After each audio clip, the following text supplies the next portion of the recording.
Here's to Main Street, not Wall Street. Here's to being invested in each other. Here's to a return to what matters. Elevations Credit Union. It matters where you bank. Visit us online to see why. Well, I'd like to thank you for spending a little time with me today. We're going to be talking about trends and strategies for first-time home buyers. I am Ryland Percy. I'm the Vice President of Mortgage Operations for FirstBank. Been with the company for about 8 years now, the last 4 or 5 of which I've spent managing our secondary market operations, and that's a really complex phrase for really managing the underwriting and processing of all of our Freddie Mac, Fannie Mae, Federal Home Loan mortgages that we sell.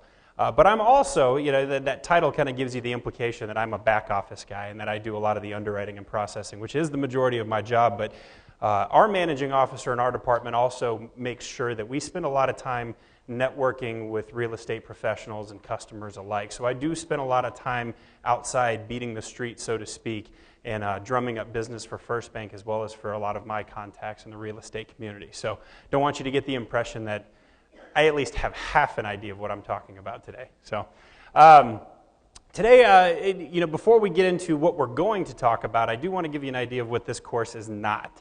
I am not going to turn this into a mortgage lending course.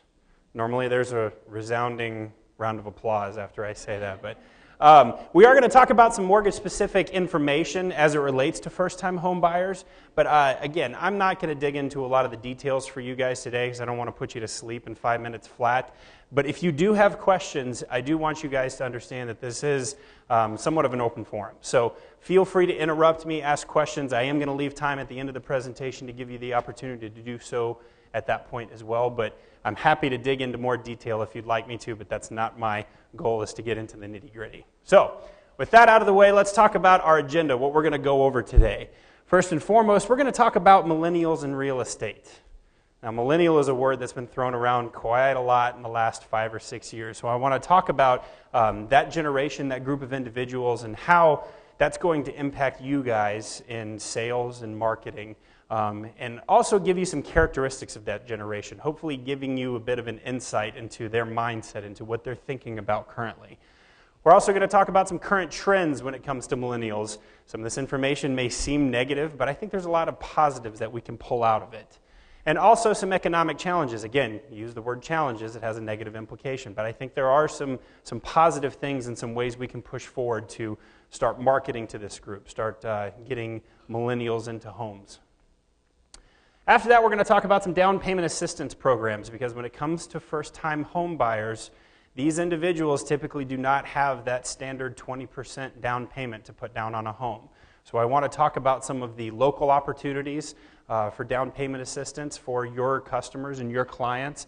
I'm also going to talk about some important points to just keep in mind when it comes to down payment assistance programs that you have worked with or will work with.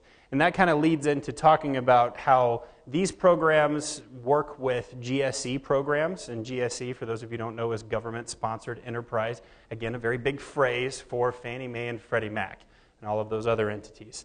After that, I want to talk about private mortgage insurance. Now, I'm sure most of you in this room are aware of what private mortgage insurance is. We're still going to go over some detail, give you a general overview of what that means for you and for your customers. I really want to hammer on some recent guideline expansions that a lot of the large private mortgage insurance companies have come out with that are really catering to affordable housing, catering to first-time home buyers, which I think is a very positive step, especially after what we've seen over the past 6, 7 years in the industry. Again, I'm going to talk about compatibility with down payment assistance programs, show you how private mortgage insurance can work with down payment assistance programs.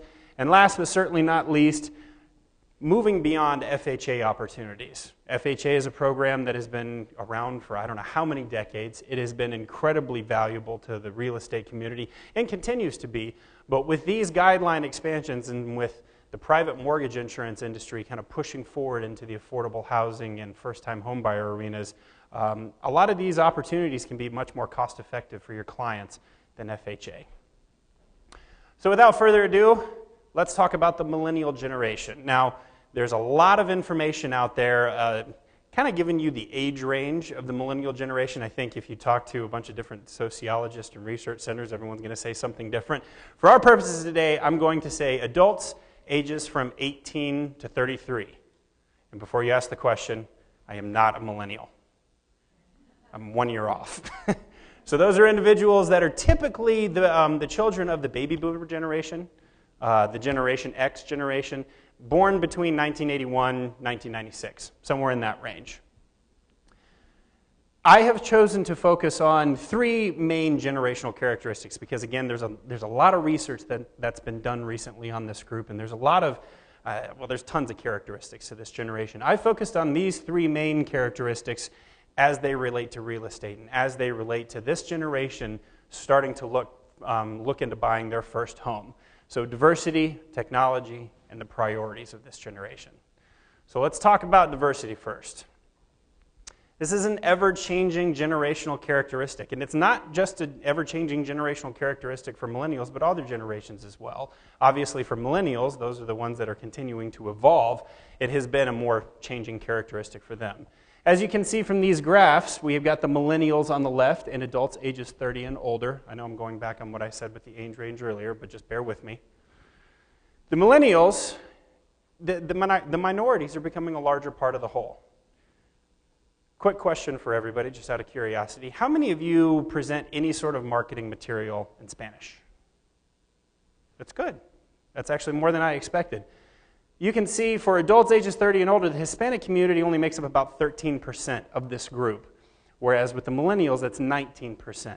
I guarantee you in the next 5 to 10 years, that's going to double from there. Marketing in Spanish, the Spanish language, is going to become a huge point for you guys to grab hold of this group. And not just the entire millennial group, but just a small subset, which is going to end up becoming a larger subset of the whole. Definitely represents additional marketing challenges. I don't speak Spanish. My mom made me take French in high school. I have no idea why. I haven't spoken a word of it since I graduated. But the Spanish language is going to become something that's very important for us to focus on and also represents that challenge moving forward. Technology. Before I jump into this, kind of an interesting story that happened to me this morning.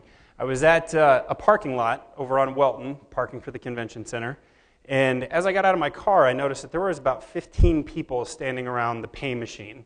And I figured, okay, well, it's 8 o'clock in the morning. These people are probably just getting on their way to work. It's normal rush hour time for the pay machine. Well, it turns out the pay machine was out of order. So I walked up, I saw a service number on the pay machine itself, and I grabbed my phone and started dialing. And this younger guy walks over towards me and he goes, dude, why don't you just get the app? You can pay for it on your phone. That's not what I'm going to think about first. I'm going to think about dialing the number to complain to someone about why the pay machine isn't working. I'm not going to think about downloading an app to pay for my parking because that's definitely something I've never done before. Technology is a defining characteristic of the millennial generation. They are quick to adopt new technology. I think we've seen this more and more as time has moved on, as well as new concepts in general. They're a very open-minded group of individuals, which bodes well for us in the real estate community. Over 24% of millennials align with a certain generation based on their technology use. This is compared to 12% of Generation X individuals. So 12% of Gen X's are saying, well, I don't really align with this generation because of how I use technology. It's really just how old I am, what year I was born in. Millennials choose to be part of that group or identify with that group based on their use of technology. Now, these two graphs here, I think it's good information, but I think it's also pretty interesting. You know, the one on the left, talking about percent of individuals with social networking profiles, I think everyone in this room knows that. I think everyone walking into this room knows that millennials probably have a social networking profile, and baby boomers and senior citizens probably don't have one at all. I really found this right graph interesting. Percent of individuals who sleep with their cell phones. Now, I'm hoping this means they sleep with their cell phones on the nightstand next to the bed, not necessarily under the pillow, but hey, who knows, to each his own. But almost 90% of millennials sleep with their cell phone. And I'll be honest, my cell phone is my alarm clock. I don't necessarily use it in the middle of the night. I don't get up at 1 o'clock in the morning and decide to send a Twitter or tweet, something along those lines. See, that shows you right there that I'm not a millennial, right? But you look at that compared to the other generations. I mean, technology is the dominant form of communication for the millennial generation. Now, most people in this room use online communication. You guys all send emails. You guys all know how to use the web. But you're all probably pretty quick to pick up the phone when you need to talk to someone too, right? Millennials are not that way. They want that online communication. They want that email communication. So how do we establish trust with a form of communication that we as individuals aren't necessarily comfortable with? Now, unfortunately, I don't have the answer to that question. That's more food for thought, but that's something that should be sitting in the back of your mind, that how am I going to establish trust with these individuals when, if I call them, they're probably not going to pick up the phone. They're probably going to respond to my voicemail with a text message or respond to my voicemail with an email. And that's okay. I mean, this is how they're working. It doesn't mean they're disconnected from everyone else. I'd say that they're more connected than anyone else. But that's definitely a question that should sit in the back of our minds. So let's talk about millennial priorities. As real estate professionals, this graph is kind of terrifying. You look at where owning a home is compared to being a good parent and having a successful marriage. Now, I would say those are very positive priorities to have up top, but we're here to sell homes. We're here to get people into their homes. That's obviously not a priority for the millennial generation now, but I see positivity in this graph. I see the family priorities of millennials being almost a door opener to owning a home. Because when you think about it, I mean, it does boil down to the American dream. It boils down to, buying that car, having a family, owning a home, finding the right neighborhood in which to raise your family. Is renting really going to solve that? Not necessarily solve that, but is renting going to help you meet your goals? I would say for the millennial generation, starting now and in the near future, owning a home is going to become part of that, having a successful marriage and being a good parent and finding that homestead, so to speak, to raise their family. Some current trends for millennials, and like I said earlier, this is kind of the negative part of the presentation. So if you look at home ownership rate for millennials is at an all-time low of 13.2%. That's an incredibly low number. 31% of 18 to 34-year-olds still live with their parents. Now, when I read that statistic, I laughed because there's absolutely no way you're getting me to move back in with my parents. I say that now. I would have said it when I was 18 too. But you think of what this generation has experienced over the last 6 or 7 years. They've gone through one of the worst financial crises that we've seen in this country, or economic crisis that we've seen in this country in decades. Obviously, this is pushing millennials to delay their purchase of their first home. Income and debt. Average median income of millennials is $35,000 in 2013, down from $37,000 in 2010. 41.4% of millennials have student loans. That's up from 33.6%. Now, this has been a major news story over the last couple of years, talking about the growing amount of student debt. Now, you can take a lot of negativity away from that, but you can also look at this statistic and say, this is an incredibly educated group of individuals. These guys are going to college. They are getting degrees. Hopefully that increases their income potential into the future.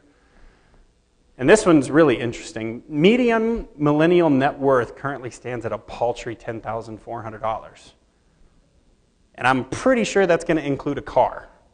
So when it comes to that 20% down payment, you guys are starting to see where I'm going with this. When it comes to that 20% down payment, they're probably not going to have it. So these opportunities that we're going to talk about in a little bit are going to be incredibly important for this group into the future.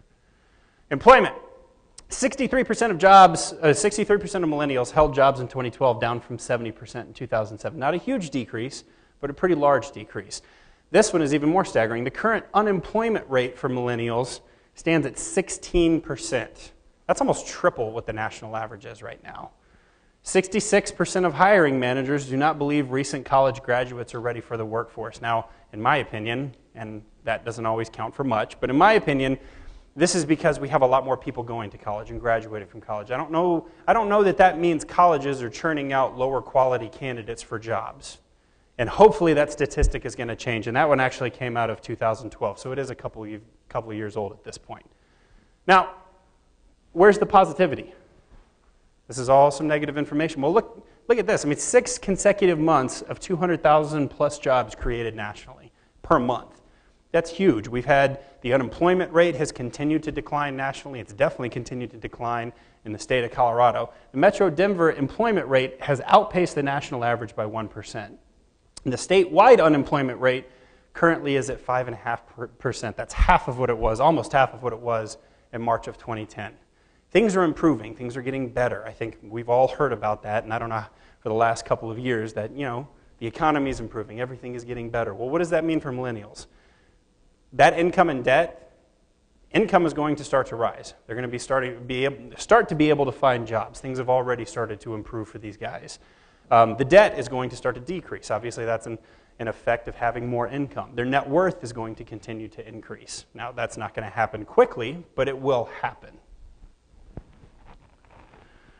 So how do we take all of this information and try to combine that into how do we market to millennials? Well, that's kind of an unanswered question, but here are some ideas that I've got for you guys to hopefully bring out there and help round out your marketing materials, round out your marketing strategies, round out your means of communication for these individuals. Improving economy, obviously with the ever-declining unemployment rate, the millennial income and savings level should rise. Millennials will begin to see home ownership as a valuable alternative to renting. Building net worth and equity will also become a higher priority. Has anyone heard of the Net Worth Club in here? This is an online movement that started a couple of years ago by some millennials where people post their net worth in a public forum. So they're basically competing with each other on, hey, here's my net worth, what's yours? And it kind of drives them to continue to build that. Now, some could say that's a little egotistical. I don't know, depends, but I see it as a positive trend. I see people, especially the Millennial Generation, starting to really focus on that part of their financial lives to better themselves, so to speak. Now, your marketing material should reflect these points. I've seen more and more companies, FirstBank being one of them, starting to focus on home ownership being a valuable alternative to renting. I think we had a billboard up at one point that said, stop giving money to your landlord and start putting equity in a home. Now that starts to make sense to people who are building their families, who are recently employed, starting to build that career for themselves. That's going to shift their priorities. Technology. Zillow and Trulia tools are amazing. They do wonderful things for real estate professionals, both lenders, realtors, brokers alike. But they really are just the tip of the iceberg, and I think you guys have probably seen that here at the convention. There are numerous vendors pushing far more functional and efficient online and mobile applications that are going to help you connect with these millennial generations. These guys want to communicate electronically. They want to shop electronically. They want to be able to do everything from their phone or everything from their laptop or iPad. Figuring out how to tap into that and leveraging the technology that is already available is going to be a huge step forward. Your online and mobile presence is obviously going to help increase your listing visibility and help you market to a wider customer base, obviously including millennials. Assistance opportunities. Numerous down payment assistance opportunities are going to help millennials get into their first home, especially given the fact that their savings, their income, their employment has been hit hard by the financial crisis. There is also growing lending industry acceptance of these programs, and that's also going to increase the opportunities for these individuals moving forward into the future. Before we move on into down payment assistance, I wanted to make one note about millennials. Now, this is all of a snapshot in time. There hasn't been a ton of research done, since the millennials were born until now. A lot of research has been done basically over the last couple of years. I'm sure if you looked at the baby boomer generation and the Generation X group, when they were 18, mid-20s, they probably didn't value buying a home before everything else. Now, maybe that's not the case. Maybe the millennial generation, because the financial crisis hit right as they were entering adulthood, has changed their view on things. But I see that view starting to move into the future. Now, before I move on, does anyone have any questions on what I've talked about so far? Great.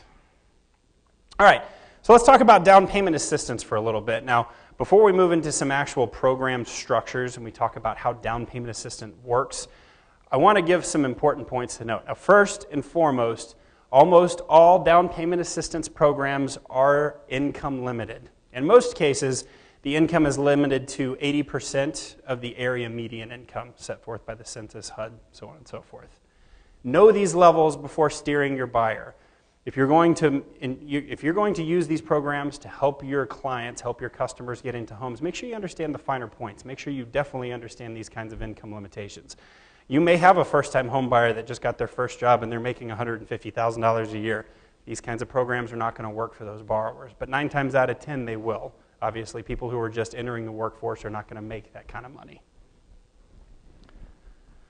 Homeownership counseling. I don't know if I've seen one down payment assistance program yet that doesn't require some form of home ownership counseling for the buyers prior to closing. Now, there are many resources to take these classes. They are available online. I believe Chaffa and Shack both have those programs available on their websites. And they're also in-person classes. Now, a lot of people see this as kind of a speed bump to closing.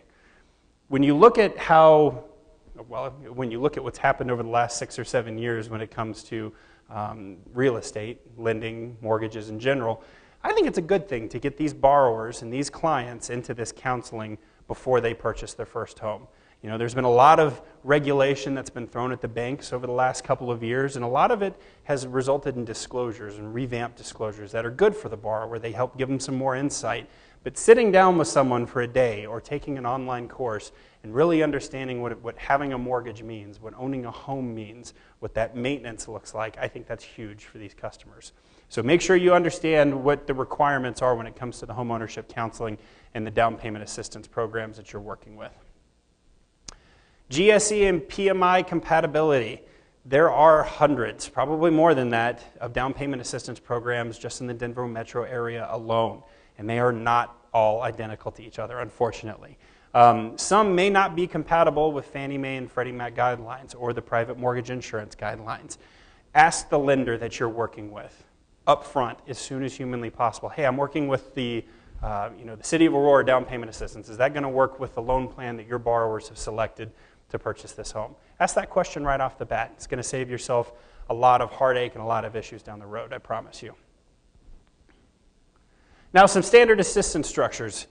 I've really limited this to 3 structures that we see most often, especially with FirstBank, and tried to kind of combine these into groups that either will qualify or won't qualify with Fannie, Freddie, private mortgage insurance requirements. Now, the first type that we see, which is probably the most common, is called a fully amortizing structure. Now, down payment assistance loans are just that. They are a loan. It is usually filed as a second mortgage against the property that the borrowers are purchasing. The fully amortizing loan requires level, non-changing monthly payments starting at the very beginning. So it's almost just like your standard second purchase money mortgage. They're going to start making payments on that immediately. Monthly payments need to cover both the principal and interest, obviously. And they may have either fixed rate or adjustable rate features or both. We work with the down payment assistance program that I'm going to go over in just a little bit that starts out as a fixed rate program and ends up adjusting after the first 5 years of the term of the loan. It's not necessarily a bad thing. I think adjustable rate mortgages and adjustable rate loans have gotten a lot of bad press over the last 6 or 7 years. But again, these are very, very helpful structures or very helpful programs to get borrowers into homes. The next structure that we tend to see is what I like to call partially deferred. It's a little more common than the fully deferred, but we don't see it as often as the fully amortizing. Now, in this case, the payments on these loans are deferred for some period of time. So it's almost like a student loan after an individual graduates from college. They usually have 2 or 3 years before they have to start paying those loans back. These work in a very similar situation. Usually that deferment period is 5 to 10 years. We have seen them go up to 15 years in the past and in the present. And after that deferment period, that loan or those payments start fully amortizing to get that debt paid down. The last type of structure that I want to talk about is called fully deferred. It's probably the least common form, and it's typically referred to as what's called a silent second. Now, we still see these. They still exist. There's a lot of down payment assistance organizations offering these. And really what the case is here is payments are never required on it, hence the silent part of the silent second. Monthly payments are deferred over the entire term of the loan. Now the question here is, well, how does that down payment assistance organization get paid back? Well, that usually occurs when the borrowers either refinance their home or they sell their home. Now, some of these do have equity sharing components too, which is an important thing to remember because the note for this mortgage essentially says that if the house sells for a certain percentage over what the original sale price was, then an additional percentage of that sales price gets to go to the down payment assistance organization that originally provided the loan. Now, that may not be the best case for your borrower. They're usually still going to get out of it with some sort of net sale proceeds, but you have to look at the ends justifying the means in some of these cases and saying, well, they're getting into a home. They're managing to purchase a home without having that 20% down payment. Any questions so far? All right. Yes. Yes. I'm going to cover them for 3 local programs, which I'm about to go over. But I'm not going to cover, like I said, there's hundreds of different down payment assistance programs, and each of their requirements are going to differ. But typically, you're going to look at that income limitation being 80% or less of the area family median income. Some have 100%. Some will even go up to 120% or higher, depending on whether or not the property is located in what's called the targeted area. But I'm not going to get into too much detail on that. CHAFA's website actually has a lot of wonderful information when it comes to those kinds of things. But 80% of the area family median income is kind of a good number to go by, a good baseline, I guess I should say. How do you find what the median income is? The HUD website. Your lenders are also guaranteed to know it. So if you're working with a lender, you can ask them what it is for that area. I know what the median income for the areas that I lend in is. So there's a number of different resources. It can get down as detailed as subdivision and neighborhood in some cases. Normally it's a metropolitan statistical area, I believe is what they call it. So almost the entire Denver metro area kind of has this overarching number, which I believe right now for Denver is about $63,000. Any other questions so far? All right. Yes?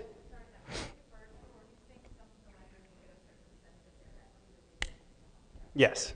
Now, when you say lender, I mean, to be honest with you, most of the fully deferred down payment assistance programs that I see are actually offered by municipalities. In FirstBank, we see them a lot up in Summit County. We see a lot in Eagle County. Those municipalities have done a great job at providing and kind of building these down payment assistance structures for those borrowers, because obviously in those areas, you get some pretty significant purchase prices. But that's probably the most common that we see as municipalities offering those fully deferred or silent second structures. All right, so I wanted to talk about 3 local programs. These are programs that FirstBank has worked with, and obviously a number of lenders have worked with in the past. They are great organizations. They do a lot of good. In each case, they are nonprofit organizations, which also bodes well for them. So the first is CHAFA, and just to show of hands, who's heard of CHAFA? Yeah, very well-known organization here in Denver, Colorado Housing and Finance Authority. CHAFA offers numerous first and second mortgage options. They do originate first mortgages with very low down payment options. In most cases, they will do up to 100% financing of the home. They do offer some 30-year fixed rate products, and they offer some 30-year fixed rate products that actually do not require private mortgage insurance, which is obviously a huge cost savings for your borrowers. On other options, they do offer reduced cost mortgage insurance. So rather than what the customers would pay for a typical conforming loan, long-term fixed rate, they're paying a little bit less. Again, savings for your customer. Most programs, again, do include both income and purchase price limitations. So not only is the income limited in certain situations, but the purchase price of the home is also limited. So keep those in mind. For borrowers who are going out and buying a $500,000 home, these kinds of programs are probably not going to work. Funding Partners is another organization. FirstBank has actually worked very closely with Funding Partners over the years. They are a nonprofit up in Fort Collins. They operate out of Fort Collins. We actually helped develop this down payment assistance program with Funding Partners. It's been a very successful program for FirstBank and Funding Partners for probably, the last 5 or 6 years, I think, at this point. The assistance, again, comes in the form of a second mortgage behind a conventional first mortgage. It's available to first-time homebuyers with income at or below 80% of that family area median income.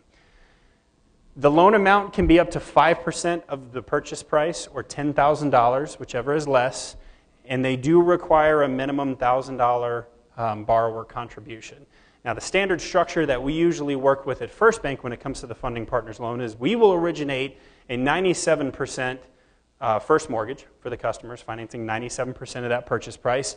Funding partners will typically come in and do that 3% second mortgage, leaving the customers with just paying for closing costs.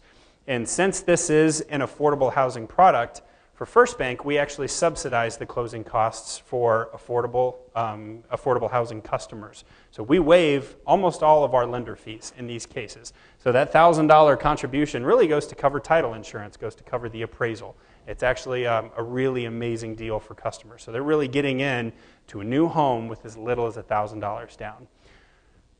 And I also put the websites for these programs. You guys are also able to pull up this PowerPoint presentation, I believe using some sort of QR code on the handout. I don't know if they gave that to you guys yet or not. But I've also included these links there if you have any interest in visiting them after the class today. The last program I wanted to talk about is SHAC. So that's the Colorado Housing Assistance Corporation. Again, very similar to funding partners in CHAFA, the assistance is in the form of a second mortgage, again behind a conventional mortgage. Minimum $1,000 borrower contribution. The loan terms can actually range from 12 and a half years to 30 years. And if you compare that to the funding partners, which actually has a loan term of 10 years, you're looking at a lower monthly payment on that second mortgage for your customers. Most programs, again, include both income and purchase price limitations. I hope you guys are seeing a theme there. And the income is limited to 80% of the family area median income.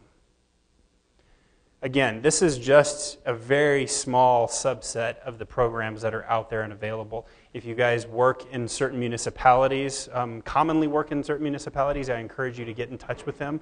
I know the city of Aurora has down payment assistance opportunities, the city of Denver, Douglas County, I've already talked about Summit and Eagle County. Make sure you're aware of these kinds of opportunities in the areas in which you do business because there are a lot of them and they are very beneficial for your customers. So let's talk a little bit about GSE compatibility. So Freddie Mac has a program which they call Home Possible. It does allow affordable housing second mortgages. They do require a 5% minimum down payment. 100% financing in this case is ineligible. So you can use down payment assistance. Usually in some of these cases we've gone and done a 90% first mortgage that will be sold to Freddie Mac. Down payment assistance can come in and do a 5% second mortgage, leaving another 5% plus closing costs as the borrower's responsibility. Now obviously, this isn't the lowest down payment option possible, but it is helping borrowers maybe avoid a higher tier of private mortgage insurance pricing. It allows them to put a little bit more equity into the home, which as we've seen over the last 6 or 7 years can become very important. Silent seconds are allowed under this program, meaning that no monthly payment on that second mortgage is required. But there are restrictions on property value appreciation. So that equity sharing component, there are restrictions on that. It doesn't mean that it's ineligible if it has an equity share or that down payment assistance second has an equity sharing component, but it does mean that there are restrictions on those. Now, most municipalities that I've dealt with in the past and most programs that I've dealt with in the past have looked at these guidelines before they develop their programs and they make sure that they are within the Freddie Mac or Fannie Mae guidelines. So keep that in mind too, that most of the time they do work, but it's always good to know whether or not they actually will. There are no area income restrictions for this Freddie Mac Home Possible program. That's an important thing to note. Fannie Mae also has a very similar program called My Community Mortgage. It also allows affordable housing second mortgages. It is income restricted. The income may not exceed, or income for all borrowers may not exceed 100% of the annual HUD median income for the area where that subject property is located. They do, however, allow 100% financing. So they will allow second mortgages above 95% up to 100%. And in some cases, no minimum borrower contribution is required. So if you're using a conventional first mortgage that will be sold to Fannie Mae, a second down payment assistance mortgage that doesn't require a borrower contribution, maybe they can get a gift for their closing costs, that will work under Fannie Mae's My Community Mortgage program. Yeah, question in the back.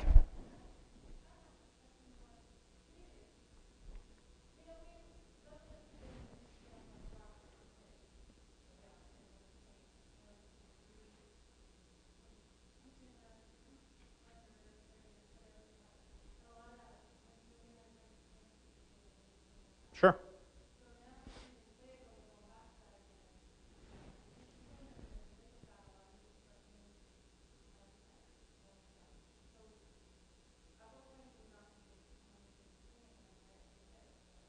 That, I can see exactly where you're coming from, and the question for those of you who didn't hear is, the issues that we've seen in the past in the real estate community and the lenders was that we did a lot of this 100% financing kind of situations, and that borrowers really didn't have any skin in the game. Well, I could see that as being an issue in some of these cases, but when you look at the fact that these programs are really targeted towards affordable borrowers, so those are borrowers that are under the median income for that area, the chances of them getting into a home without having these programs available, without having these flexibilities available, is slim to none, honestly.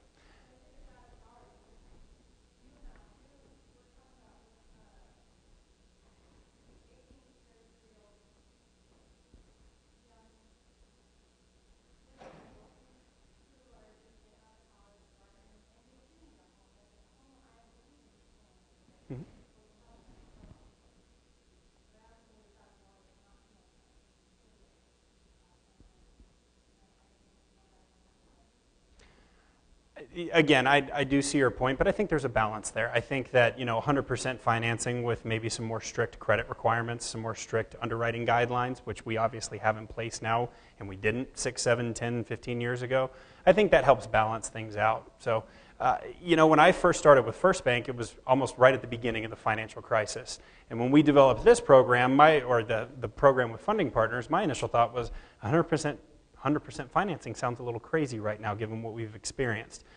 We haven't had any delinquencies on any of the deals that we've done with funding partners. They have all performed amazingly, and then honestly, in most cases, the second mortgage has been paid off by the consumers, either using their own money or they've grown equity in that property and been able to refinance both that first and second mortgage in together. So I've seen some positive results. But, back to your point, the future, only the future can tell. We have no idea where that's going to go. I think it's a positive step in the right direction, especially considering the fact that we're limiting these programs to affordable borrowers. Yes, ma'am.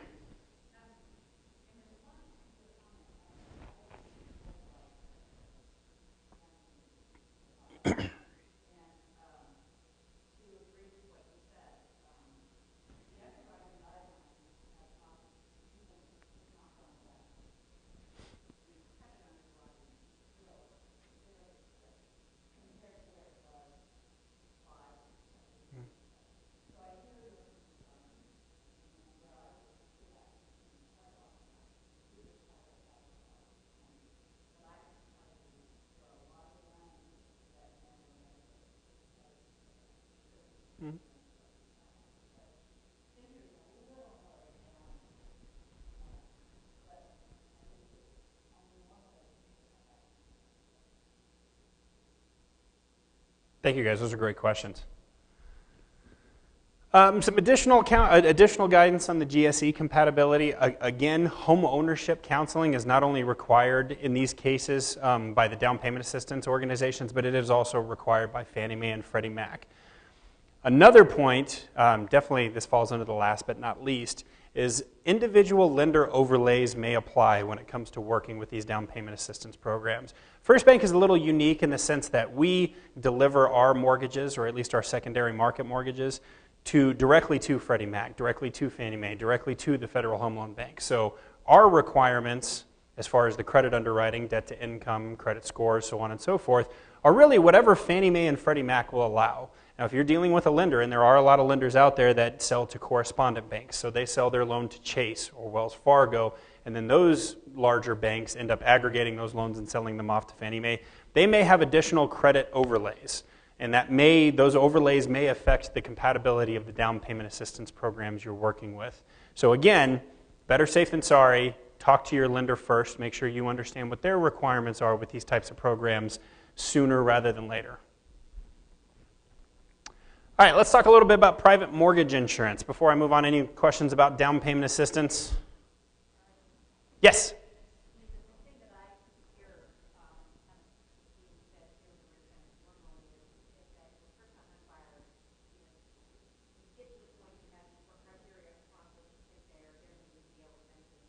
Mm-hmm.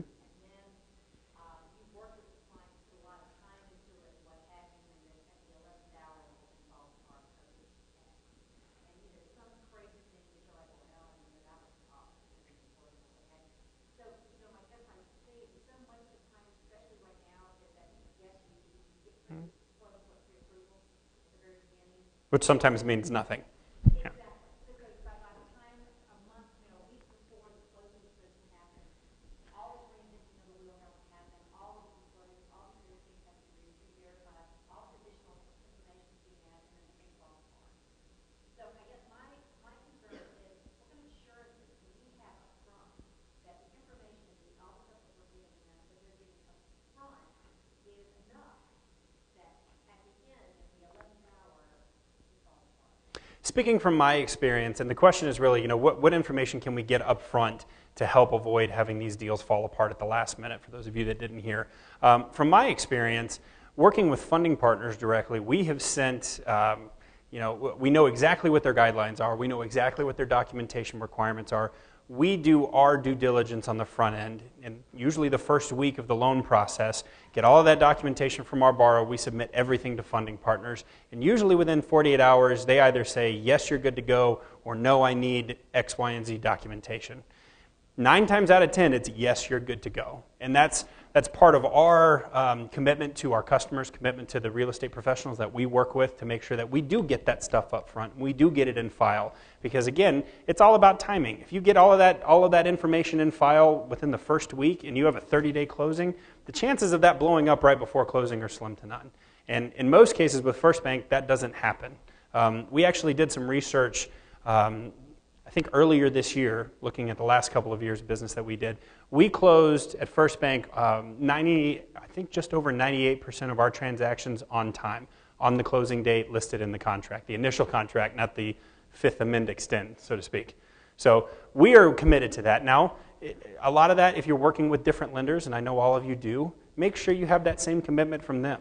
That's the level of service that we strive to provide, but make sure your lenders are doing the same thing. And again, drive your customers to get that documentation to their lender up front as soon as the lender is asking for it. Because again, that's going to limit the amount of times that these things blow up. Because I'm not going to lie to you, working with down payment assistance programs mean you are adding another layer of complexity to the overall transaction.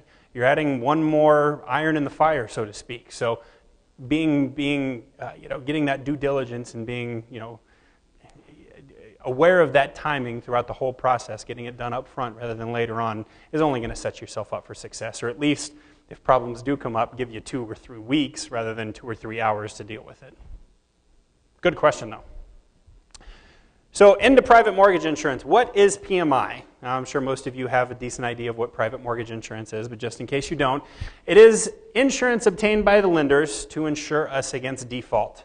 And yes, it does insure the lenders, it doesn't insure the borrowers, but it obviously does benefit the borrower, and we're going to get into that in a little bit. It helps to mitigate additional risk associated with those transactions where the borrowers have less than a 20% down payment, because obviously the lenders are lending more of that equity. We're going up to a higher loan-to-value percentage, means more risk to us. So private mortgage insurance helps mitigate that risk to the lender.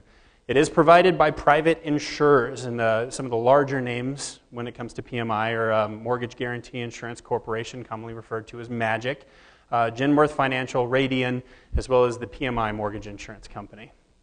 The insurance premiums are paid by the borrower either in an upfront fee or monthly in addition to their standard mortgage payment.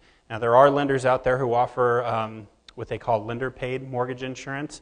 Usually that results in a higher interest rate for your borrower. So one way or the other, the borrowers are going to be paying a premium for this mortgage insurance component. The borrower benefits, because you read that first paragraph and it says lender, mitigate risk for the lender, help the lender. Well, it helps the borrower in a number of different ways. First and foremost, it eliminates the requirement of that standard 20% down payment. It's typically cited as borrowers as the single greatest barrier to homeownership. That 20% down payment for most people is the single greatest barrier to homeownership. It was for me. I had no idea how I was ever going to come up with 20% down to purchase a home until I found out about private mortgage insurance and how that was going to help me purchase a home without having to put that 20% down. Keeps borrowers' savings intact. If they have ideas to improve that home right after they buy it, or if it's something as simple as buying some furniture for that new home so they're not sitting on lawn chairs in their new living room, that's also important. PMI premiums may be tax deductible in addition to mortgage interest. So it could help borrowers save on their tax bill every year. For conforming loans, PMI can be eliminated after a certain period of time, and it's actually required for lenders to drop private mortgage insurance in most cases. So federal law does say that if the borrower pays their loan down to 78% of the original appraised value or purchase price, whichever is less, the lender has to drop private mortgage insurance. There's no ifs, ands, or buts about that. It does go away, and this is going to become an important point here in a minute.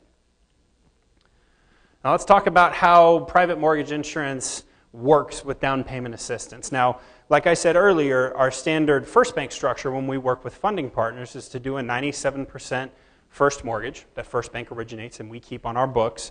And funding partners does that 3% second mortgage behind our first mortgage. Well, obviously for our first mortgage being at 97%, we're going to want to mitigate some of the risk associated with that. So we do obtain private mortgage insurance in these cases.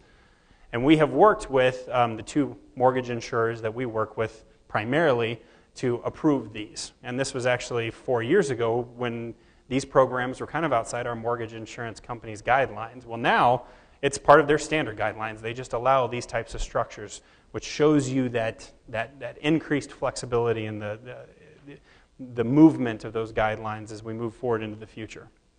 Now, this first compatibility point that I'd like to talk about is called reciprocal eligibility. Now, down payment assistance programs that meet those agency or GSE guidelines, in most cases, will be eligible for private mortgage insurance. A lot of mortgage insurance companies have recently come out and said, if your loan, and that includes second mortgages behind that first mortgage, if those mortgages meet Fannie and Freddie guidelines, we'll insure it. We'll just consider it to be in conformance with our guidelines. For those of you that worked with PMI 4 or 5 years ago, it was a whole nother layer of complexity. If you were doing a Fannie Mae or a Freddie Mac first mortgage, you had to make sure that that mortgage met their guidelines, Fannie and Freddie's guidelines, but you also had to make sure that that mortgage and those borrower requirements met the private mortgage insurance guidelines. So again, another level of complexity in an already complex transaction. Today, the mortgage insurers are saying if it meets Fannie and Freddie's guidelines, we're good to go. Expanded guidelines when it comes to private mortgage insurance. Again, I kind of alluded to this earlier, but most PMI companies will allow, in most cases, up to 100% financing, and in some cases, greater than 100% financing to cover closing costs as well. So in some cases, that actually eliminates that $1,000 down payment, which is scary in some cases, but it does help customers or borrowers get into that first home. Credit requirements have also been expanded. Again, when I talked about a loan or a borrower meeting Fannie and Freddie's guidelines, well, Fannie and Freddie's credit score is typically what, 620? That's their minimum credit score. PMI's minimum credit score used to be kind of closer to that 700 range, 680 to 700.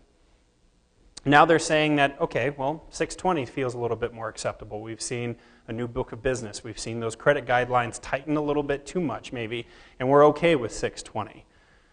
Non-occupying co-borrowers, which some of you know as kiddie condos, maybe mom and dad want to help junior buy a new house and they want to co-sign on the loan. In the past, that's been very difficult to get private mortgage insurance on. However, with these expanded guidelines and again the reciprocal eligibility, because Fannie and Freddie do allow these situations, you can obtain private mortgage insurance on these transactions as well.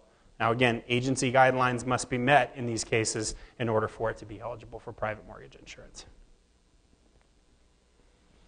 Let's talk a little bit about moving beyond FHA. So I want to compare FHA and your standard private mortgage insurance guidelines just to give you guys an idea of what that comparison looks like today. So FHA requires a 3.5% minimum borrower contribution, and I believe still that can come from the form of a gift in some cases. They will provide 96.5% maximum financing, so they will finance almost 97% of the purchase of the new home, and they have a 580 minimum credit score. Look at PMI, they require a 0% minimum borrower contribution in some cases. They will do up to 100%, even 105% maximum financing in certain situations. Yet they do have a 620 minimum credit score. So again, some expansion, especially when it comes to the borrower contribution and it comes to that maximum percentage of financing, but the credit hasn't gotten to where FHA is yet.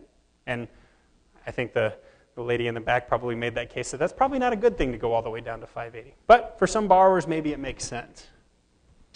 Now let's look at the upfront cost comparison because I see this as being the biggest impact to your customers and your clients. FHA currently charges a 1.75% upfront mortgage insurance premium, and on top of that, they charge a 1.35% annual mortgage insurance premium rate for the life of the loan. And that's another key point, that on FHA loans that are originated now, private mortgage insurance cannot be dropped. So if you get a 30-year fixed FHA loan, you will have PMI, and you will pay for PMI for the entire term of that loan, that entire 30 years. Even if it gets to 78%. Yeah, that's a change that came out in 2010, I believe, 2009, 2010. So PMI for FHA mortgages stays in place for the life of the loan. They're the only ones that kind of get that exemption from that 78% rule.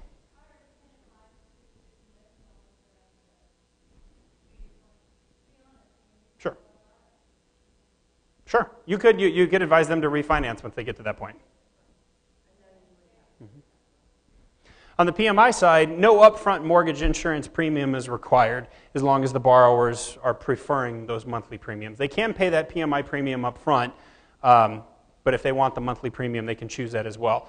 Typically has about a 1.31% annual mortgage insurance premium rate. Now that may vary depending on the loan to value, depending on the borrower's credit score, but that's typically what we see. And last but certainly not least is the borrower's ability to drop PMI. At 78%, it's obviously required, but if they believe their house is appreciated, they can also talk with their lender about getting a new appraisal and having PMI dropped at that point if we can document that value of that house is greater and that obviously that loan to value is now a little bit less. Any questions on these? Yes, ma'am.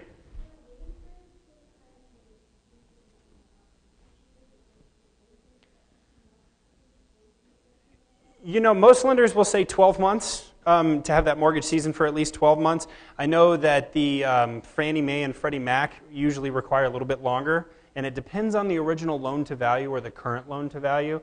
And in some cases, that can be up to 5 years waiting period. But still, there's the ability to drop it. Now, if it's a portfolio lender, 12 months is usually the standard kind of seasoning period. I hate to cut you guys off because we've gone over our time a little bit, but that's really all I have for you guys. Are there any questions, any additional questions at this point? Yes? Looking at this chart, what we're basically seeing is that if you have a 620 or better credit score, you don't go with FHA. In some cases, yes. Yeah. If you do have that 620 credit score, you meet the credit requirements for a conforming mortgage with private mortgage insurance, FHA doesn't really make a lot of sense, especially from that cost perspective. Now, again, like I said earlier, FHA is still a viable product. It's still an important product, and it will be around just like it has been for decades. But if it makes more sense for your borrowers, especially from a cost perspective, to go the other route, by all means. Then we're looking at the medium income. Exactly. There was another question? Yes. Yes.